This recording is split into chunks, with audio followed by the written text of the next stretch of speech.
All right, I'm here with some very special guests. You know, I had to wear my USA gear today because I knew these boys gonna be looking sharp. I'm sitting with some incredible men. It's Lieutenant Colonel Semelroth. That's correct. Right? Morning. And Captain Johnson, correct? Yes, sir. Guys, welcome to the podcast. Thank you for being here. Thanks for having us. We're looking forward to it. We're sitting at Fargo. This is put on by the Marines. And listen, before we even get into this whole thing, I'm Air Force. So don't be trying to talk like you guys are all tough and everything. No, I'm joking. No. But nobody looks better in a uniform than the Marines, though. Appreciate it. I gotta say, I wish I had some ability to change the way the Air Force dresses. I mean, especially the dress uniform. That hat's gotta go.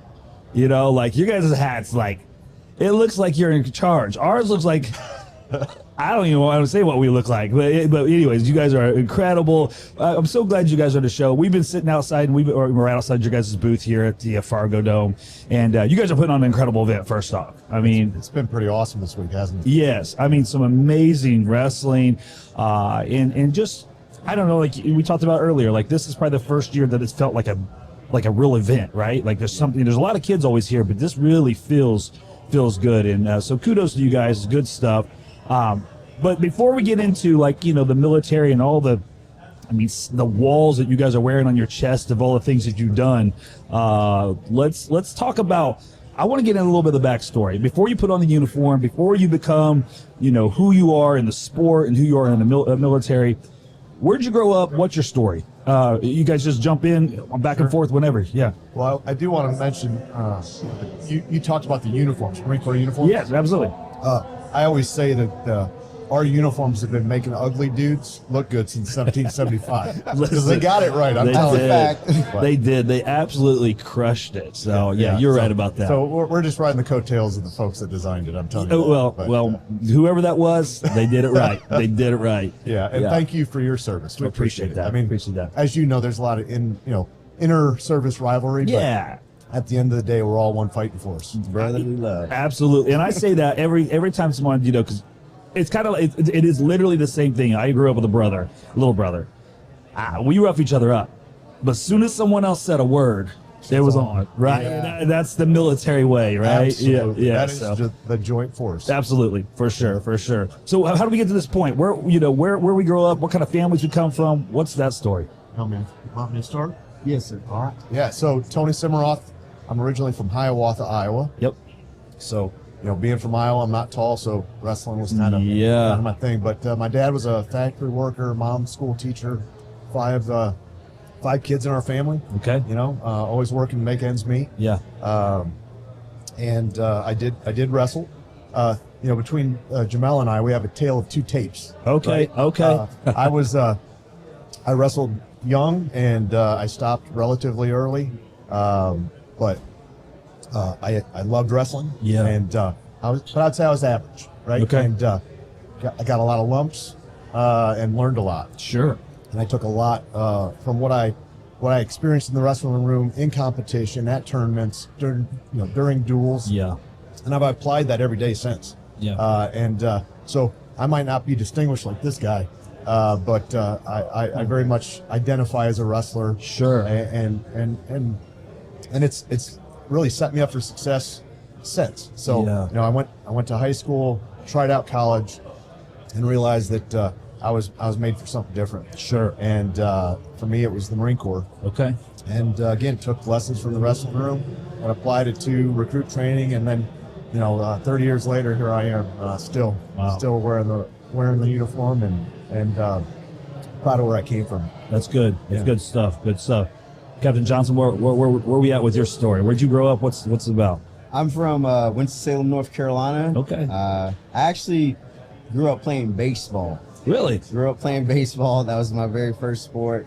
After that, as all young boys, they become a little bit rambunctious. Yeah. So I wanted to hit. So then I wanted to play football. And then in high school, after the first season, I played JV. I needed to stay in shape. Sure. The football coaches said that I should wrestle to try to stay in shape for football.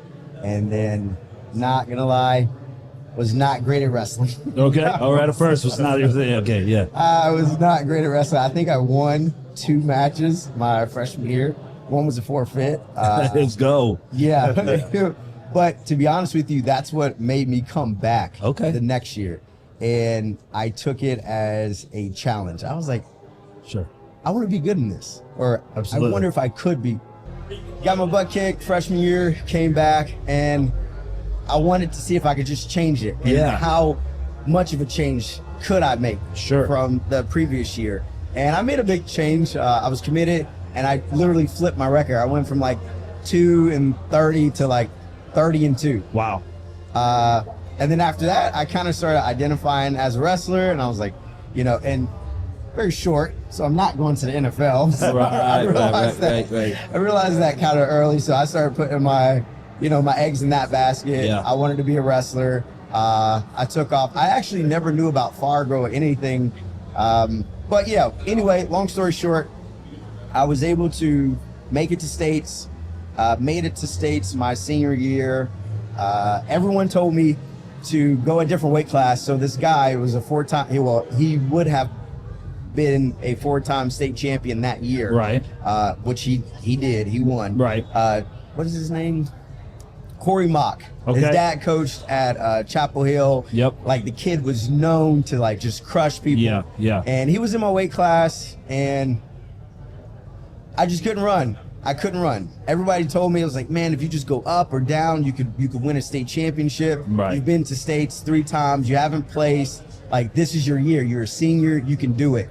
And to be honest with you, he's the only one who beat me that year, but it set me up for success at the same time, because I told myself, if I ran now, I'm always going to run. For sure. And that was like a consensus throughout the wrestling community. Sometimes you see it, you know, and kids just like, oh, this guy's kind of good. Let me go up. Let me go down. For sure. You know, let me cut this weight. But it is what it is. If he was the best man and he was better than me, then he was going to earn it. For sure. And he earned it. He earned it. I got 3rd that year.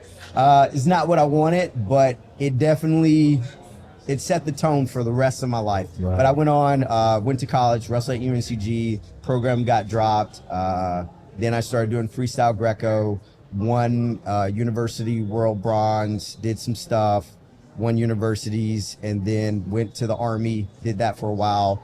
I wanted to become a Marine. I became a Marine, and then I learned that there was an opportunity to continue to wrestle.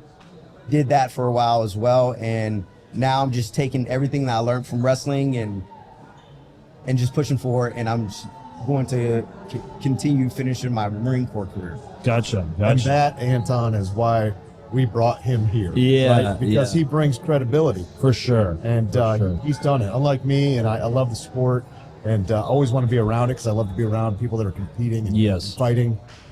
It's guys like this within the Marine Corps that just, you know, they tell our story better than anyone else. No, it's good. That's good. And it's such a good pairing between wrestlers and in the armed forces, and especially, you know, like the Marines, and the physicality and just the mindset, I think, is huge, right? And I guess that's a question for the both of you, is like, what have you seen in wrestling that mirrors the Marine Corps, that they feed off each other? It creates a good soldier. Well, so, you know, we partner with USA Wrestling. Yeah. And the reason we partner with USA Wrestling, it's not something we do lightly. Right. Right. We don't stand next to another brand unless that brand shares values. Correct. And so we know what we stand for: honor, courage, commitment, grit, resilience, selflessness. Yeah. Right. We see the same traits within USA Wrestling and the wrestling community. Right. Right. And so for us, it's important to align. Yes.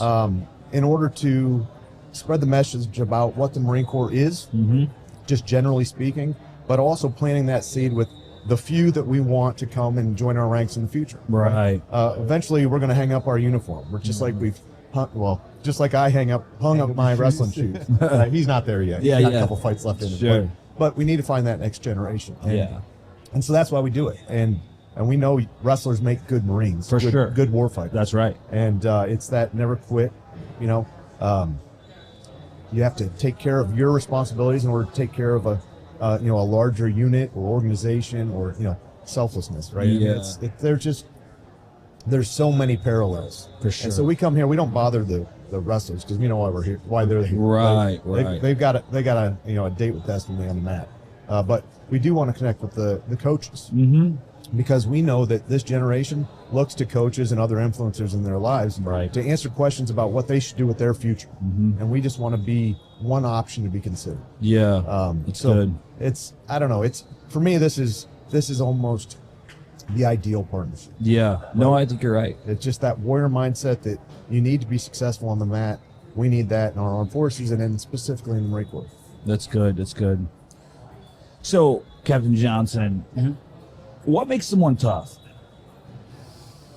What makes someone tough? Because you're a tough man, right? You've done a lot of hard stuff. Now, most tough people are like very humble people, right? And like, I'm not tough, but that's the one you got to watch out for. And you see a lot of tough kids down on the mat, young men, young women. The question that it kind of resonates through the whole thing is, what is the separator, right? What makes someone have that toughness that can become the Marine, the successful CEO, the successful father, mother? What is that? I think what makes someone tough is their resiliency and their ability to bounce back. Yeah. So, say for instance, what I spoke about my senior year. Right. Not running away, staying on course. It is what it is, and taking whatever comes. Once you're able to do that and have that acceptance of this is going to be hard and still going forward anyway. Yeah. That's the type of toughness you need, and then that's the type of toughness also that the Marine Corps definitely needs, and everyone within the ranks has that ability. Yeah. And that's what makes us a great warfighting organization. For sure. I'd say, we in the Marine Corps, we need to be lethal, right? That's our Yeah, business, to be. right? And so how do we do that? Yeah. And it's not just physical, Right. right? I mean, we are a physical organization. Sure. We work out all the time. We do mixed martial arts with our Marine Corps martial arts program. We shoot weapons. We do all these things that are physical. Sure. But we also know that's not it, right? We also have to be mentally strong. We have to be spiritually strong. That's right. Believe in something greater than yourself. Yeah. And then also you have to understand how to work within a tribe, right? Yeah, that's huge. So societal fitness. Sure. Right? Yeah. Not all of us grew up around, a team, for example. You got to learn how to be on a team to be in the military, to You're be in the right. Marine Corps. You're right. And so it's mind, body, spirit, and then, really just how do you work together, because you have to work on it. To be an effective member of a team, Yeah. it's not something that just naturally happens for all of us. That's So you true. got to work on it. How do you fit into the team? How do you contribute? How do you bring your strengths into the fight? That's huge. And I think, that's incredible words. And I think that the interesting thing is we live in a culture right now where everybody, you're almost conditioned to do life alone, right? You feel like you're insulated, and there's this whole idea like everybody else is doing great and I'm the only one that's struggling. And I think it's getting harder for young men and women to feel a part of a team. And are you finding, how is recruiting going right now for you guys? Because I know that there's a yearning inside of each and every person to connect. I know that from a spiritual level. I know that from an emotional level. We all have that draw in us. And I know that the military offers that. And when we talk about things like family, brotherhood, sisterhood, there's a yearning for that. Are you seeing this generation respond, or is it harder now? Maybe I'll talk about recruiting real quick, and then you can talk about what you see in your unit. Yeah, that's a good idea. Yeah. Yeah, so, recruiting is going well for the Marine Corps. Yeah. Right? We're a smaller service, yet we're really good at connecting with the type of individual, hence, Yeah. come to places like this. Right. And then, kind of explaining to them what we have to offer, and then they can, pair that up to what they need or want in their life. Yeah. And we don't want everybody, right? For we want sure. a few. For sure. And so right now, recruiting's pretty good. Yeah. This generation's stepping up. I also think this Generation Z, is getting kind of the short end of the stick. Yeah, I agree. Because people are talking about they don't get along. They don't know how to interact. They don't know how to talk.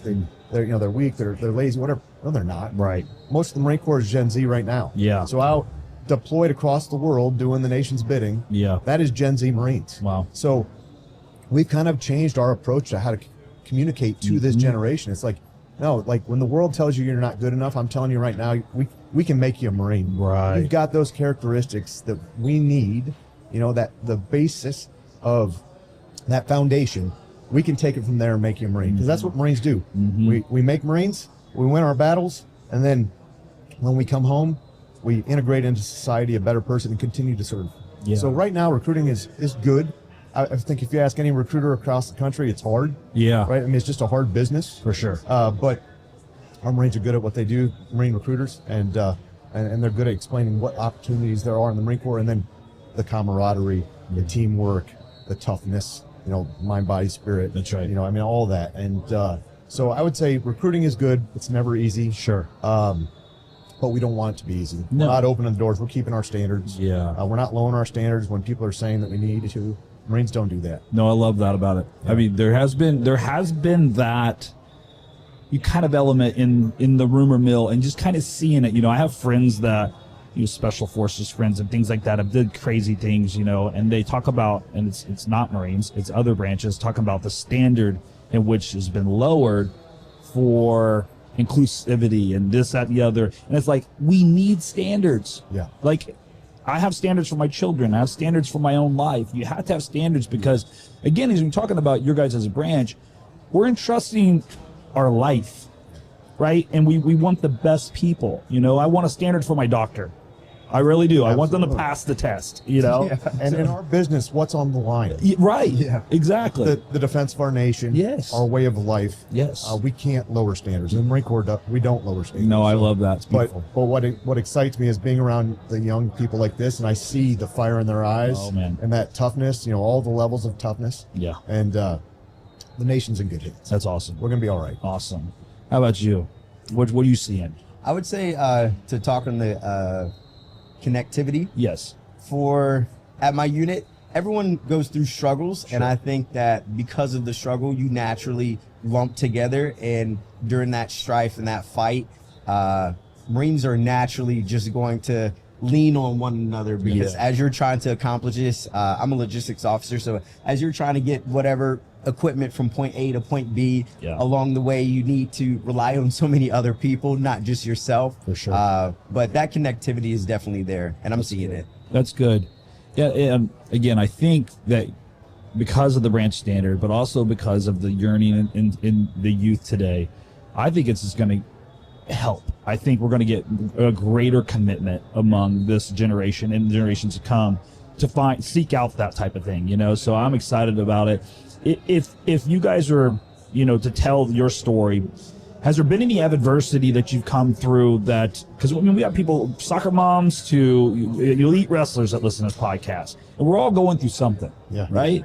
And I believe that your story is the most powerful thing you have to give, okay? And your testimony of sorts. It's the power we carry, right? We go through the things to help others get through things, right? And so, is there anything that you would like to share, you know, that maybe mixed martial arts or wrestling's got help you get through, or just you found a way through that might help somebody else? Yeah, well, I think, you know, from day one in the Marine Corps, you know, when I went to boot camp in San Diego 30 years ago, I mean, I got off the bus and I instantly questioned my judgment. Same when I went. And, I mean, it was like, oh my goodness, you know, and so it was, I questioned myself. Yeah. But I pushed forward. Sure. And then, you know, in 3 months, the Marine Corps transformed me. Yeah. And for the better. What was that transformation? I'm trying to interrupt, but what was that? I mean, because I went through the Air Force, you know, basic training, and it's tough. Don't get me wrong. I'm not trying to, but there is something about the Marines that separates the, you know, I don't know, the men from the boys, you know, the girls from the women, right? There is something different about the Marine basic training. What was it that changed in you? In my story, I know what it was for me, but I would like to hear from your guys' perspective. What changed in you? For me, it was humility. I mean, I was humbled. Yeah. You know, I came in with, you know, the ego of a young person, young man. Yeah. bad habits, Yeah. lack of focus. I mean, I just came in with everything who I was. Sure. And the Marine Corps did a great job of breaking us down for the purposes of building us up. And so trusting the process and the fact that at least in the Marine Corps, they have a plan, Yeah. and there's a method to the madness. Sure. So I would say, it was a challenge, but committing myself to the process, trusting that in the end it will work out. Yeah. And it did. Yeah. For me, and I believe for every Marine. When there is something special when you're marching across that parade deck during graduation day. You're a little bit taller, Yeah. you're a little bit prouder, For sure. a little bit more confident, but also you're part of something bigger than yourself. And Yeah. so that was I would say my initial challenge. But then every stage along the way. So I was an infantryman. So probably what your audience thinks of Marines, that's what I did originally. Rifle, a platoon, a squad, a fighter team, marching through the desert or the jungle or whatever. That's what I did originally. And then I spent some time with the snipers, and so a little bit smaller unit, doing a little bit more precision type work on the infantry side of things. And then I guarded embassies, and so and all across the world, and again more challenges at every stage. There was challenges, but I was surrounded by my peers, but I was also surrounded by great leaders. Yeah. Similar to a coach, I looked up to them to tell me what I didn't know, to hold me accountable, and again, so I think. Trust, and then I flew helicopters later on. Okay. And this is probably my biggest challenge that I ever had. One, flying wasn't easy. No. And so for me, and a grunt, I like the taste of crayons and my knuckles drag on the floor, right? And now all of a sudden I'm trying to fly an aircraft. Right. So schooling and just learning how to fly was hard. But then, relatively early on in my career, I suffered a back injury. Wow. And I had to have surgery, and it was really a setback. And so physically a challenge, but mentally a challenge. Oh yeah. And I didn't exactly know what was going to come out on the other end. Wow. There wasn't a set process for me or plan that I knew that I was going to follow to get through it. And again, I looked within, but I also looked out, and I leaned on medical professionals. I leaned on the Marines around me who encouraged me. And in the end, I wasn't able to fly again. But I had people around me that encouraged me to think of other ways in which I thought I could support the fight.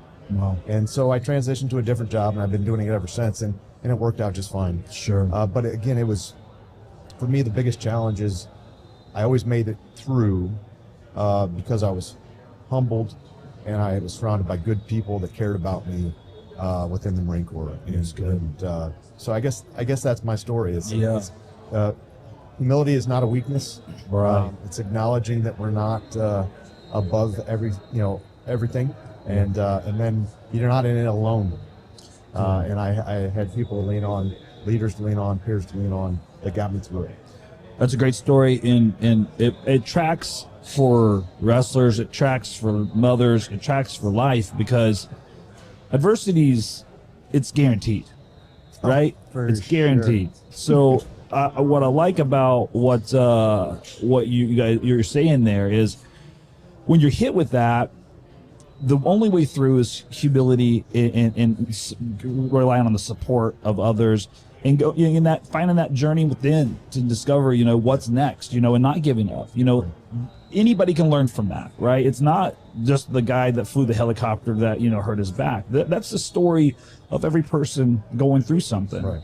And I love that, and I hope our audience hears that. Is like, whatever you're going through, understand that you're going through this for a reason. Humble yourself to lean on other people. Yeah. There is a plan on the other side of it, Yeah. and you're gonna be okay.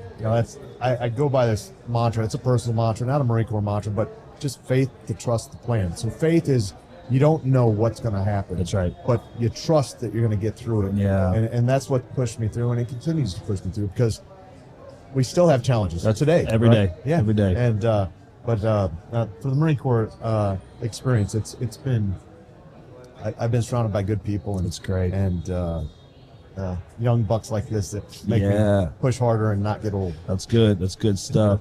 I think one thing that happens when people go through adversity, and again, being a person of faith and hope, like hope is part of my life, right? Like, faith is what pulls me forward. Even when the Bible says whenever you can't, faith is what you don't see, but you have hope for, right? Like, if I see it, it's not faith anymore. That's called fact. It's like, so most are looking for facts. We're looking for, I know that, but faith is what I hope for. And I think that when you have something bigger like the Marines, you have something bigger pulling you forward.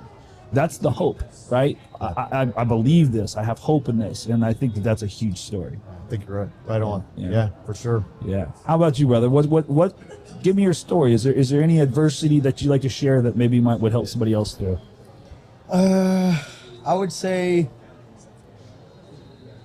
I mean, along the way, like you said, everyone has adversity. Everyone has something it feels like it's just holding them back, sure. And I'll go through a little bit of it. So, going back to that high school senior year, shoulda, coulda, woulda. I lose, and then to be, just put another nail in the coffin. I mean, Corey Mock texts me. Okay. Completely texts me. Let me stop right there. That's even hard for you to say at this moment. Yeah. It hurts. It hurts us all. Yeah. There's something about that, right? And I'll go through a little bit of it because I think a lot of kids need to see this and it's okay, sort of, kind of.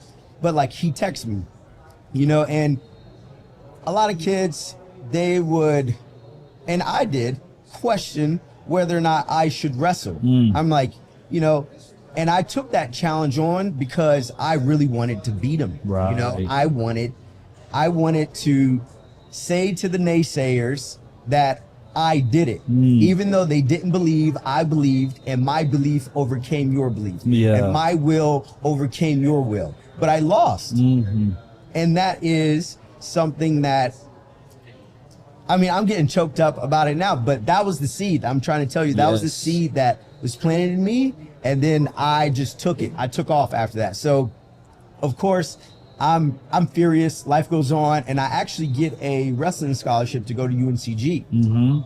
And I am the only non-state champion in my freshman life. Wow. And they let me know it. Yeah, sure. They let me know it. And my freshman year, I wasn't great, not gonna lie. And once again, I found myself questioning everything that I'm doing. I'm like, what am I doing? I am not a wrestler.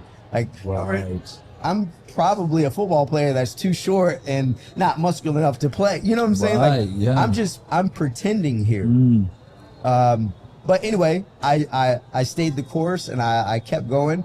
And I remember leaving, or about to leave for freshman year. I didn't really get a takedown the whole season. I redshirted. I was just known as the practice partner guy. And that was kind of like my role on the team, But anyway, going into the summer after freshman year, the coach asked Jason Lukitas, he said, what are you going to do this summer? And I was like, I don't know, go back home, this and that. He was like, you want to get better? I was like, of course I want to get better. He was like, then what are you going to do this summer? And I was like, and I took a minute right there. And I was like, oh, snap. How am I going to get better? And he invested a little bit of interest in me. Long story short, we got through the summer. I worked out Monday through Saturday. I came back my sophomore year and I started. Wow. Complete change once again from my freshman high school and then freshman college, complete change. And I guess what I'm trying to portray here is stay the course and don't compare yourself to everybody. And just because you don't win here doesn't mean that you're not going to win later on in life. That's right. And also too, a lot of people are always saying define your success, or you want to be successful, you want to be a millionaire, you want to be maybe a general, first you need to define your success. That's what you need to do first. And my success, I define it as a state champion, as maybe a world champion or whatever it may be. But along the way, things will happen and you'll overcome adversities, and your definition of success will change. Yes. And that's okay. You need to be adaptive. And that's something that the Marine Corps has taught me as well, is you have to adapt. There's always going to be, what's the saying that we learn in TBS is the plan doesn't survive first contact. Yeah. You know, good. your plan does not survive first contact. That's But at Mike least- Tyson's. Everybody got plenty of punch in the face. Yeah, it's the same idea, right? You know, something along that Yeah. line. But yeah, just stay the course. Yes. Make sure you define your success, and it's okay to change that definition of success as you go along, and it will change and it will turn into different things. And everything that you've learned along the way, what I tell coaches, you have to make sure that you're framing it. And I think I had a great mentor growing up. Jason Lukitas, my father, and Coach Eugene Bowles, Austin Cheeks. They frame things for me, for my little brain, you know, growing up, to make sure that I have the right perspective. Yes. And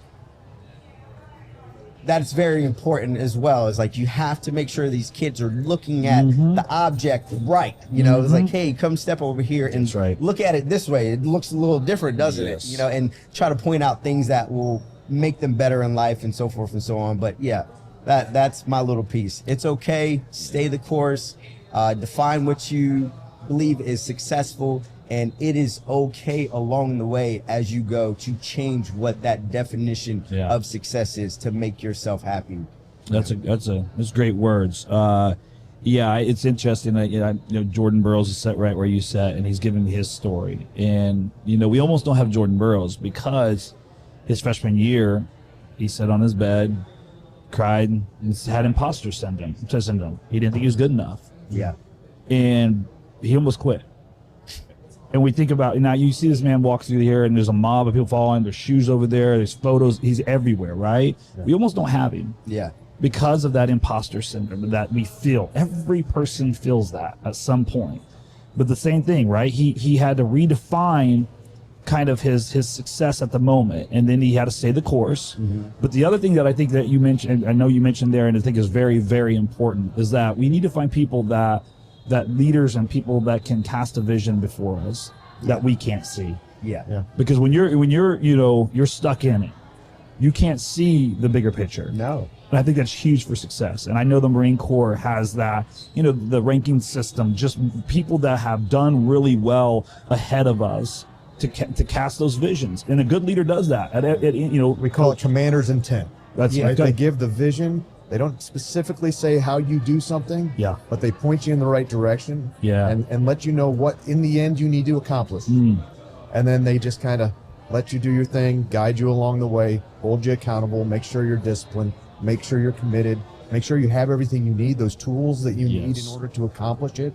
But then, you know, the individual takes it and runs with it, and the Marines take the hill. I like that. The Marines win the battles. I love that. And I think that's important for every person, you know, have that person that has that commander's intent in their life. Because a lot of times we try to do it alone, right? And I think that's what makes us chase our own tail a lot of times. We can't see it. We don't know really the intent. We know our emotions, and I'll be the first to say, I think the biggest issue a lot of people have is we think our emotions are real. That's true. They're just not. They're just not. They can change like that, you know, so I can't base my life and my decisions on those. When somebody else is on the outside going, you're saying the wrong thing, you're feeling the wrong thing, like you said, look over here. That's a huge thing. That's a huge thing. And I think, you know, that's a really good story, by the way. Yes. But I hope leaders and coaches and influencers in others' lives understand the responsibility they have. Huge.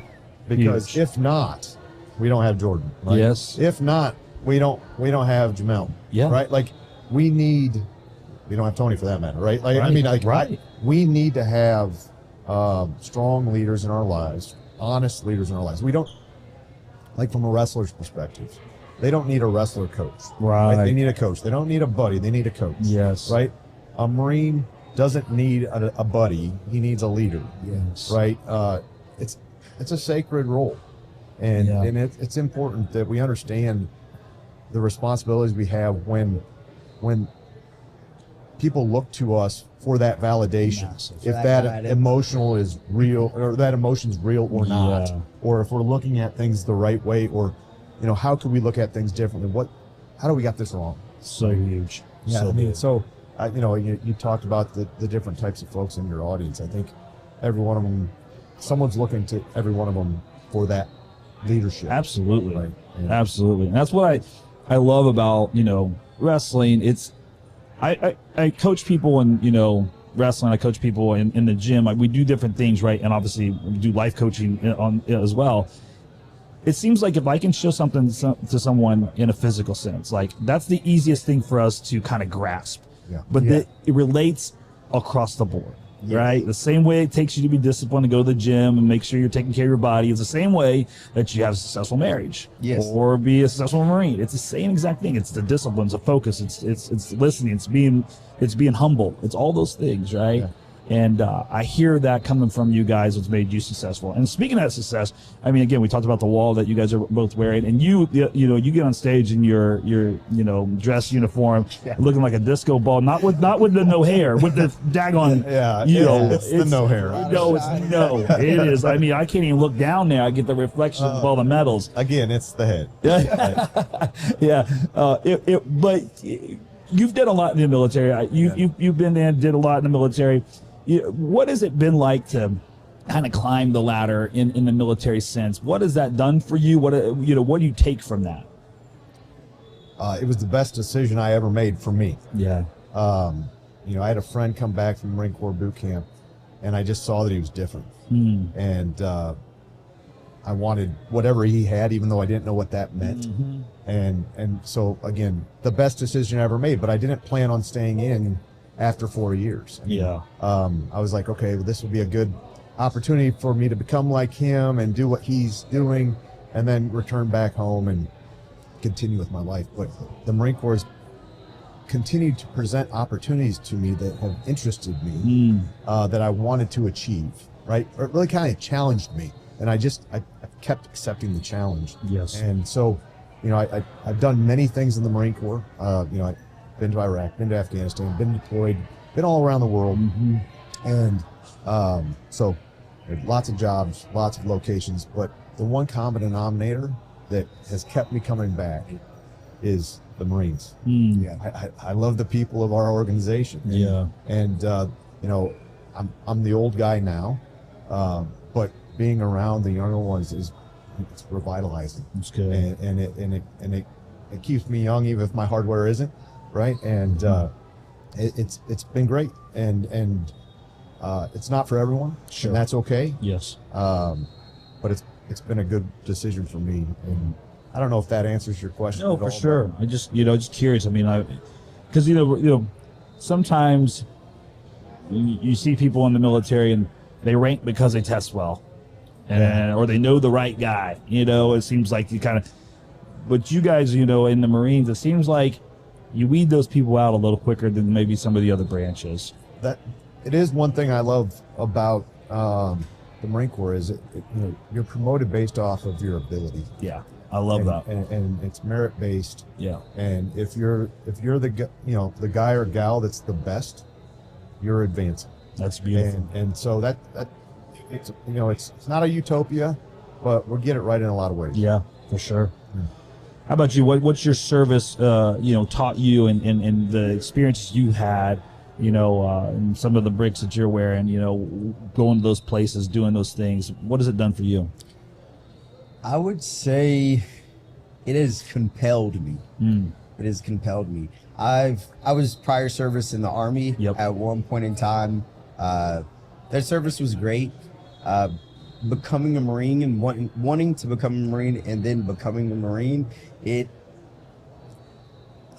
just have this compelled desire to conquer. You have this compelled desire to push forward, and then you kind of, by way of design, are educated on your history, and you understand what those who have come before you done, and you're constantly reminded of that, of like your history, your past, and like how far we've come, and the blood and the sweat and the tears and that has went into the organization.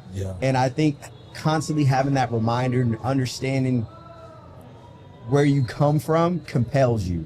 And I would say for the Marine Corps, it has done that to me, and it just pushes you forward. It naturally just pushes you forward as an individual, I think. And It's been beautiful for me, to be That's good. honest. It was one of the best decisions I've made in my That's life. really good. It's real good. You know, we talk about, you know, Marines make Marines, win battles, and then Mm-hmm. return, or you're developed into a better citizen than Yes. you were when you showed up.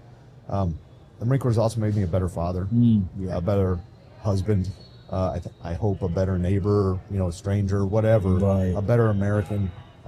So it's developed me as a warrior, but it's also developed me as a good person. Yeah. And I don't know that I would have gotten where I am in both roles, you know, the military role and the non-military role, if it wasn't for my time in the Marine Corps.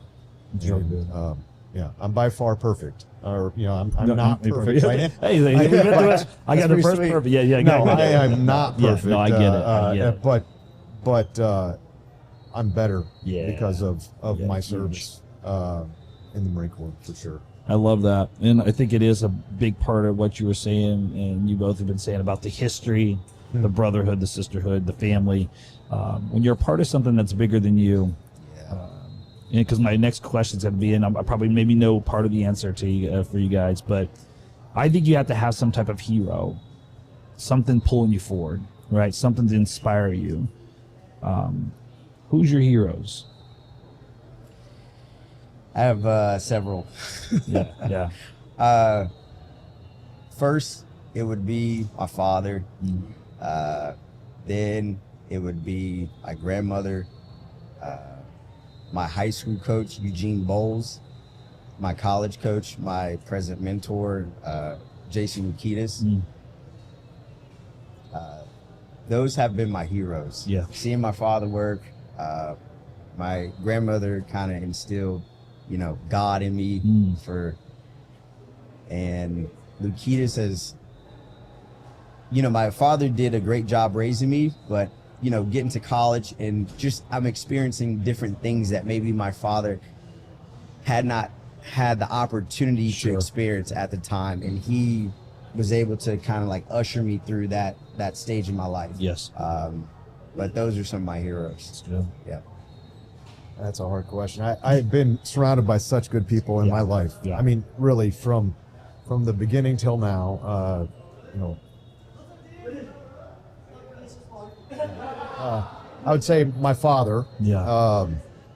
And he's always been there for me. He's been a good father, but right now he's battling cancer, and just seeing how he's battling it, I'd put him up there, you know, up top on hero of the right now. Right. But I've had heroes that Marines that I've seen do amazing things. Yes. Under the worst circumstances. They're my heroes. My family, the way they rally around me or each other, or you know, neighbor, their heroes, law enforcement, fire department. I mean, like, again, I there's no shortage of heroes in my life. Right. They're everywhere, and I've been blessed in that regard. I've had leaders that have saved me from myself. My wife has saved me from myself. Sure. I mean, like, again, I could go down a list. Yeah. And again, I'm very fortunate in that area of my life, and I'm inspired every day with people that are in it. That's Heck, awesome. you're inspiring me right now, I man. appreciate it, man. Yeah. I really do. I appreciate that. And same to you guys. Watching you guys go by every day, doing what you do, and just being reminded that there's people that truly are willing to sacrifice everything for me to still be a father, be a husband, to live the life that I've been blessed to have. I mean, that's 100%. how do you thank somebody for that? You know, I mean, just words will never do it. Yeah, just keep living, you're right. You're right. Yeah. Live the best life. Yeah, so good. Yeah, makes me emotional to think about it.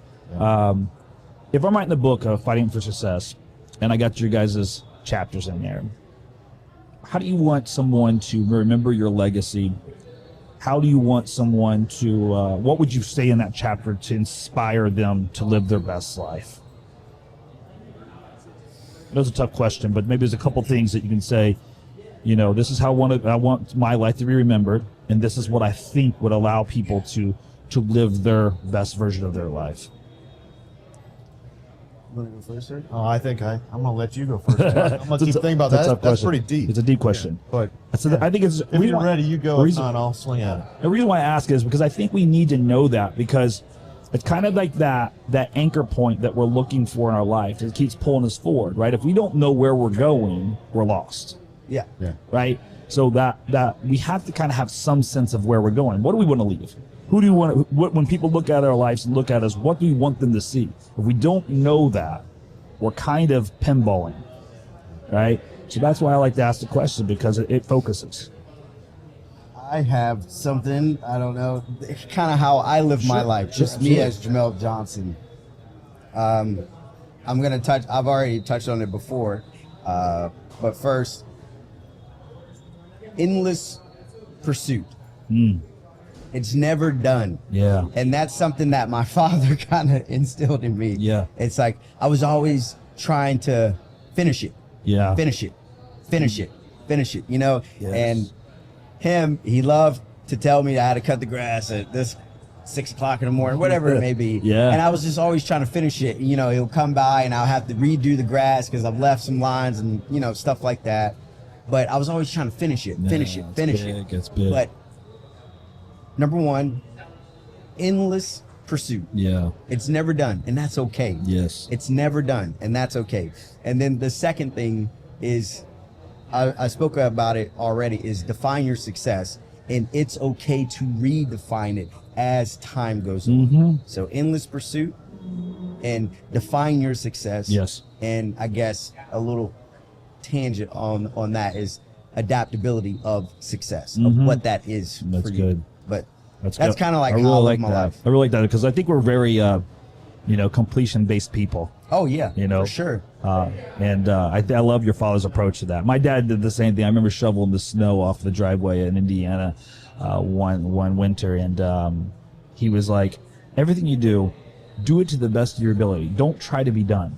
Yeah. Try to do it. Try to do the best. Yeah. And try to live that way." And I was like, I just want to get done. Yeah. That's Trust good. me, I That's good. understand. Yeah. I was always just trying to get it done, Yeah. get it finished, go to something else. That's good. I love that.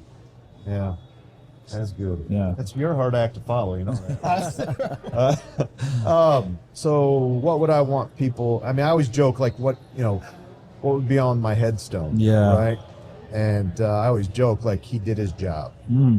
Yeah. That's good though. And not just like my Marine Corps job. Right. Right. Like my job is as a husband, as a father, Yes. as a member of the greatest nation on earth, Yes. as a citizen, but as a Marine too. But he did his job. I wasn't lazy. That's good. And then I think in the Marine Corps, our motto is Semper Fidelis, which means always faithful. Right. I think that would be the advice I give everyone. Be faithful to what is important in your life. That's good. Faith, in a higher power, or Yes. that spirituality that we Yes. talked about earlier. Whatever that is for you, faith to the people that count on you, because you're the only you they got. That's right. And then faithful to what's important to you, those values that you have, and don't back down. And so, in the Marine Corps, we say Semper Fidelis all the time, Semper Fi, but I sign everything. I sign everything professionally, everything personally with an SF. Really. Because I just think it is so powerful that if we remain faithful to the things that are truly important, you will live a good life. Yeah. Yeah. That's so good. That's so good. And I'm glad you brought up the Simplify thing, because I have a question. All right. I hope it doesn't make you guys mad. But why is it always the ones that fail out or wash out that have the big Simplify on the back of their truck, or why is it those Marines that are the ones that are the loudest? You got an answer for that? Overcompensating. Okay. I don't know. I don't know. But you notice it as well? Like, you guys subtle people, you might have it somewhere, but like, it's the flags and this, and it's like, and I'm like, when did you start? Like, well, and it's like they got kicked out of basic training. I'm like, I'm not sure you qualify for a sticker, but, They just want to be associated. I they get it. They understand, you know. I get it. I get it. And I would too. I think I'm going to get a sticker. So simple. Hey, I'll get you a sticker. Yes. If I can get an Air Force guy to use a Semper Fi Semper Fi sticker, sticker, that'd be we're great. winning Yeah, today. yeah. I'll that's tell good. you what. That's But- good. I love that. Well, gentlemen, you guys have been amazing. We could probably sit here and just chat all day because Absolutely. very kindred spirits. And I appreciate what you guys do. Understand that leadership and the type of people we aren't accidental. You guys have answered a calling that's bigger than you, and I know you both know that. But it is truly divine what you guys do. Sometimes we get caught up in what ministry looks like. Well, what you guys do is ministry. You're serving, that. you're loving, you're leading, you're an example. And what I love a quote from St. Francis of Assisi. He says, "Go into all the world and proclaim the gospel, and if necessary, use words." And I love that. Yeah. And I think that's a beautiful thing. Actions. Actions. Be it, right? Sure. And I think the Marines do a very good job of being about it, not just talking about it. And thank you guys for your service. Where can I know you got some plugs where we can find you guys individually, but also as the Marines? I know you guys are always looking for the best of the best. Yeah. Where can they find you? Well, there's a Marine assigned to every zip code in the United States. Okay. So if someone's interested in learning more, the Marine's not far away. That's so right. just go to marines.com and you can type in your zip code and it'll connect that individual to the Marine. Or just, if you ever see a Marine, Yes. approach them and then just ask them about what they do and why they do it. And again, every one of us has a story. We all come from different places, but the few that want to become Marines, we connect, and then the conversation continues, and then people make decisions on their future. And thank God we always have enough to fill our ranks and defend the nation. I love it. Yeah. I love it. How about you? You got any social media out there? Anything that you want to plug? You teaching kids how to wrestle on the side? What's going on? Yeah, I coach out in town in Jacksonville. That's what I thought. And actually, he's being modest because he's also the coach for the All Marine Wrestling team. That's what I thought. It was Yes. I was hoping you would tell me. I don't know why he's not proud about that. So I should humble. have teed that up a little better. But you're coaching still. Tell me a little bit about that, and tell me how people can get. Maybe they want to wrestle at that. All right, so right now I'm stationed at Camp Lejeune, North Carolina. Yep. I coach out in town at Carolina Elite Wrestling Club. That club allows Marines to come in. Right now, during the summer, we're practicing every Wednesday at 6:30 p.m. to 8:30 p.m. As we get closer towards the Armed Forces Championship, we'll increase the frequency of practices. But right now, I'm not good at the whole social media thing. Sure. My handle thing, Yeah. or what is it called? Yeah, that's fine. You got to handle. Yeah, JR John 7, Jamel Johnson. yeah. Just Jamal, look at just me. look that in, and they get Yeah. to see you. Yeah, absolutely. Good stuff. So the academy, they have their team, and you Yeah. and This his is something completely different. separate. Yeah, Yeah, that's like collegiate level. you're right. And This yours is freestyle Greco. okay. That's what I thought. That's what I thought. Okay, awesome. I'd love to come out and take a look at the facilities and see what you guys are doing out there. That'd be awesome. We can do an episode out that way. That'd Of be great. course. Just hit me up. Yeah, absolutely. Well, gentlemen, again, thank you so much. Thank you. You guys are incredible, and as I always say, keep fighting for success, bros. All right. Yeah, hoorah. Yeah. Come on, say that. He's so much. Yeah, absolutely. Okay. I didn't know. We're I gonna didn't- get you the bumper sticker. Yeah. You might as well get a tattoo as I well. mean, listen. You don't want to. You don't have to ask me too much. 'Cause you'll be the like, brand, yeah, right? yeah, exactly. Thank you guys so much. Thank you. Of course. Appreciate your time with you. Thanks for You having guys us. killed it.